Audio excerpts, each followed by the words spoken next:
नमस्कार।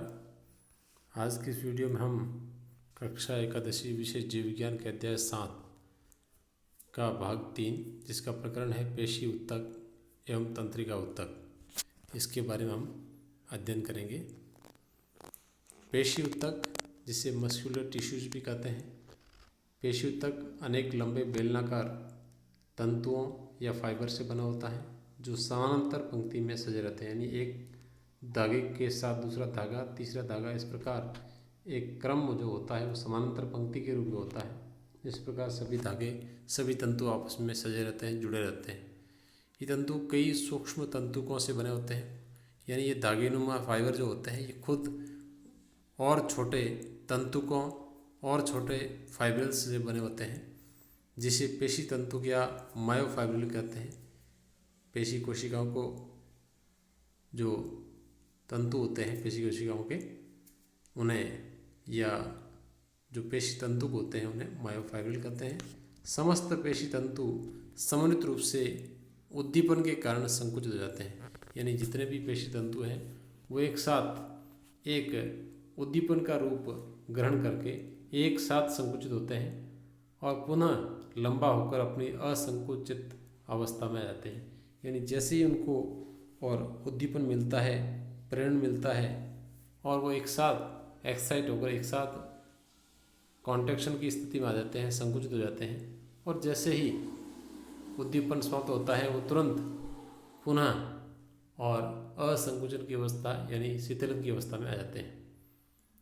पेशी ऊतक की क्रिया से शरीर वातावरण में होने वाले परिवर्तनों के अनुसार गति करता है, शरीर के विभिन्न अंगों की स्थिति को संभाले रखता है। यानी पेशी ऊतक ही वो एक माध्यम है जिसके द्वारा ये वातावरण के साथ होने वाले जितने भी परिवर्तन हैं उनके अनुसार बॉडी को और एक्साइट करता है या संभाले रखता है। सामान्यतया शरीर की सभी गतियों में पेशियां प्रमुख भूमिका निभाती हैं, और मुख्य जो पेशी ऊतक हैं वो 3 प्रकार के होते हैं: कंकाल पेशी, चिकनी पेशी और हृदय पेशी। कंकाल पेशी मुख्य रूप से कंकाली अस्थि से जुड़ी रहती है, और प्रारूप पेशी जैसे द्विशिरस्का, जिसे बाइसेप्स यानी दोनों सिर वाली 2 सिर पाए जाते हैं, इसमें पेशी में रेखीय कंकाल पेशी और रेखीय कंकाल पेशी तंतु एक समूह के रूप में एक साथ समानांतर रूप में पाए जाते हैं। पेशी ऊतक के समूह के चारों ओर कठोर संयोजी ऊतक का आवरण होता है, यानी पेशी ऊतक जो होता है ये जो इसके तंतु होते हैं उनको घेरे हुए एक कठोर आवरण पाया जाता है जो संयोजी ऊतक से बना होता है। यानी संयोजी ऊतक के द्वारा सारे फाइब्रिल्स, सारे तंतु आपस में जुड़े रहते हैं। ये कंकाली पेशी ऊतक की संरचना है, जिसमें आप देख सकते हैं ये रेखानुमा इस प्रकार रेखित पेशी तंतु के रूप में ये पाए जाते हैं। सभी इस तंतुओं के अंदर इस प्रकार की संरचना पाई जाती है, और ये देख सकते हैं आप ये सारे तंतु एक दूसरे के समानांतर है। ये देखिएगा एक दूसरे के समांतर है, और सभी में केंद्रक रूपी संरचना भी पाई जाती है जो इन फाइब्रिल्स का नियंत्रण करती है, कोशिकाओं का नियंत्रण करती है। और इन्हें रेखीय पेशी ऊतक भी कहते हैं क्योंकि इनमें रेखाएं पाई जाती हैं। चिकनी पेशी ऊतक या चिकनी पेशी ऊतक की संकुचनशील जो कोशिका है, इसके दोनों किनारे पतले होते हैं, ये इनकी विशेषता होती है। इनमें रेखा या धारियाँ नहीं होती, जैसा कि हमने इससे पहले कंकाली पेशी में पढ़ा है। इस प्रकार की धारियाँ इसमें नहीं पाई जाती। कोशिका संधियाँ उन्हें एक साथ बांधे रखती है, यानी जहाँ एक कोशिका दूसरे जुड़ती है तो वहाँ संधि बन जाती है, जॉइंट बन जाता है, उस प्रकार ये आपस में जुड़े रहते हैं तथा ये संयोजी ऊतक के आवरण से ढके समूह के रूप में रहते हैं। आंतरिक अंगों जैसे कि रक्त नलिका है, अग्नाशय है, आंत की भित्ति है, इस प्रकार का जो भी पेशी ऊतक है वो इन भागों में पाया जाएगा। रक्त नलिका में मिलेगा, अग्नाशय में मिलेगा, आंत की जो भित्ति होती है उसमें मिलेगा। ये संरचना के रूप में अपने सामने जैसा कि बताया था, दोनों किनारे, ये किनारा और ये किनारा देखिए पतले होते हैं, देख सकते हैं आप ये सारे किनारे दोनों ओर से पतले और बीच में से मोटे होते हैं। इसमें कोई प्रकार की धारियाँ नहीं होती, देख सकते हैं आप। इसे चिकनी पेशी रेशे भी कहते हैं।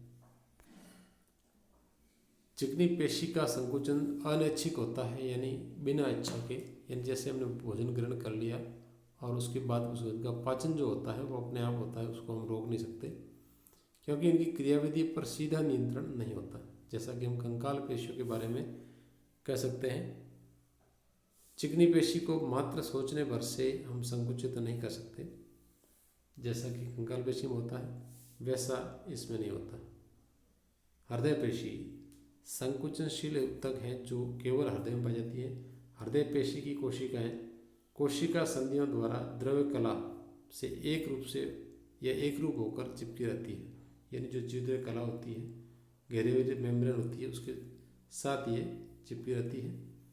संचार संधियों अथवा अंतर्विष्ट डिस्क के कुछ संलग्न बिंदुओं पर कोशिका एक इकाई रूप में संकुचित होती है, जैसे कि जब एक कोशिका संकुचन के लिए संकेत ग्रहण करती है तो दूसरी पास की कोशिका भी संकुचन के लिए उद्दीपित होती है, यानी एक कोशिका के संकुचन होने का संकेत दूसरी कोशिका को भी उद्दीपन उसके अंदर भी पैदा कर देता है। ये हृदय पेशी की विशेषता होती है और ये केवल हृदय में पाई जाने वाली पेशियाँ होती है। संरचना के रूप में देख सकते हैं, इनकी संरचना अलग है और इसमें भी रेखाएं पाई जाती हैं, इसलिए इनको भी रेखीय पेशियाँ भी कहते हैं, जैसा कि हम देख रहे हैं।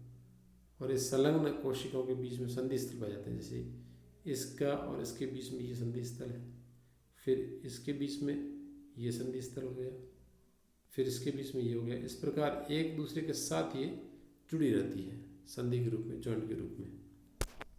तंत्रिका ऊतक मुख्य रूप से परिवर्तित अवस्थाओं के प्रति शरीर की अनुक्रियाशीलता के नियंत्रण के लिए उत्तरदायी होता है, यानी जो भी क्रियाएं शरीर में वातावरण के अनुसार बदलाव होता है तो उसके अनुसार जो क्रियाएं शरीर में होती हैं वो इसके फलस्वरूप होती है। तंत्रिका कोशिकाएं उत्तेजनशील कोशिकाएं होती हैं जो तंत्रिका तंत्र की संचार इकाई कहलाती है। तंत्री बंध, जिससे न्यूरोग्लियल सेल्स भी कहते हैं, कोशिका बाकी तंत्रिका तंत्र की संरचना को संरचना प्रदान करती है तथा तंत्रिका कोशिकाओं को सहारा तथा सुरक्षा देती है। जो तंत्री बंध कोशिकाएं होती हैं वो पूरे तंत्रिका तंत्र को एक स्ट्रक्चर देती है, संरचना देती है, और तंत्रिका की जो कोशिका है उनको सहारा और सुरक्षा भी प्रदान करती है। हमारे शरीर में तंत्रीबंध कोशिकाएं तंत्रिका ऊतक का आयतन के अनुसार आधे से ज़्यादा हिस्सा बनाती है। जब एक तंत्रिका कोशिका को उपयुक्त रूप से उद्दीपित किया जाता है, यानी एक्साइटेड किया जाता है, तब वह स्वयं होती है तो विद्युत उद्दीपन परिवर्तन इसमें उत्पन्न होगा जो बहुत तेजी से कोशिका झिल्ली पर गमन करता है। तंत्रिका कोशिका जब उत्तेजित होती है तब विभव परिवर्तन तंत्रिका कोशिका के अंतिम छोर पर पहुंचता है तथा आसपास की तंत्रिका कोशिकाओं, न्यूरॉन या अन्य कोशिकाओं को या तो उद्दीपित करता है अथवा उन्हें उद्दीपित होने से रोकता है। ये दो प्रकार की क्रियाएं तंत्रिका कोशिका के द्वारा संपन्न होती है। जैसा कि हम देख रहे हैं, हमने भी पढ़ा था कि तंत्रिका विभव इसके सिरे पर दौड़ता है, तो ये जो भी कोशिकाओं को प्रेरणा जो तंत्रिका उद्दीपन के लिए मिलती है वो इन डेंड्रोइड्स या द्रुमिका के द्वारा प्राप्त होती है, द्रुमाशय बोलते हैं इसको, और यहाँ से कोशिका काय इसके अंदर पहुँचती है और फिर यहाँ से होता हुआ विभव ये इसके पक्ष सिरे पर पहुँच जाता है। ये एक तंत्रिका कोशिका की संरचना है। ये तंत्रिका अक्ष होता है पूरा, और ये अंतिम सिरा जहाँ पर कुछ ऐसे केमिकल पदार्थ निकलते हैं, रासायनिक पदार्थ निकलते हैं जो न्यूरोट्रांसमीटर की तरह कार्य करते हैं, और इन कोशिकाओं के द्वारा यहाँ से प्राप्त किया गया प्रेरणा अन्य दूसरी तंत्रिका कोशिका को प्रदान करते हैं। इस प्रकार हमने आज और पेशी ऊतक और तंत्रिका ऊतक के बारे में पढ़ा। अब है इसी रिलेटेड जो अभ्यास प्रश्न है वो है, पहला, पेशी ऊतक क्या होता है, इसके प्रकार बताइए। दूसरा, ऐच्छिक और अनैच्छिक पेशियाँ क्या होती है। तीसरा, तंत्रिका कोशिका का नामांकित चित्र बनाइए। चौथा, तंत्रिका तंत्र की संचार इकाई किसे कहा जाता है। ये अपने अभ्यास पुस्तिका में आपको करने हैं। आज के इस वीडियो हम इतना ही अध्ययन करेंगे। धन्यवाद।